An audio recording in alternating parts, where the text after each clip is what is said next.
Municipal building kan Banwaan in Pili Camarines Sur, hurot na maibalyo harani sa diversion road basado sa sarong propwesto.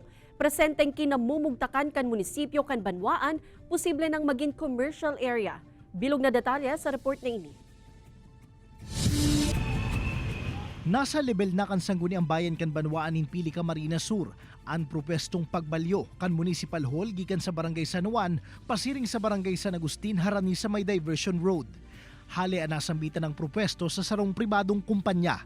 Kung madadagos ang plano, sigun sa kondisyon ka nasambitan ng kumpanya, gigibuho ng commercial area ang presenteng lokasyon kan munisipyo. Sigun kay Acting Mayor Francis Belen, paborable ang nasambitan ng propesto, ninhuli tamadara ininindugang na ingreso asin dagos na pag-uswag kan Banwaan. Apwera digdi, napapanahon naman subuot na mabaguhanan sa indang munisipyo, ninhuli ta inaabot na 2 hasta 3 milyong piso ang maintenance kaini kada taon.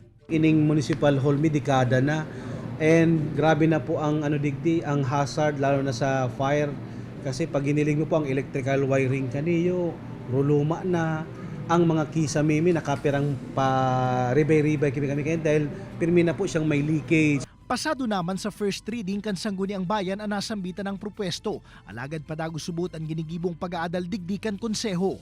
Basta for the general welfare, syempre ng mga Pilenyos, kung saan yung boses ng community.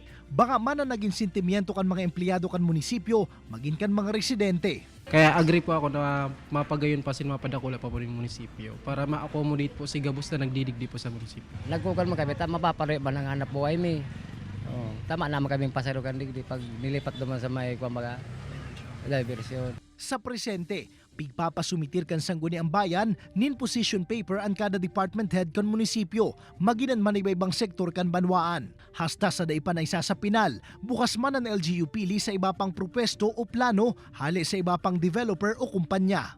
Kaibanan si Jovel Obiso, Jesse Cruzat, Balitang Bicolandia.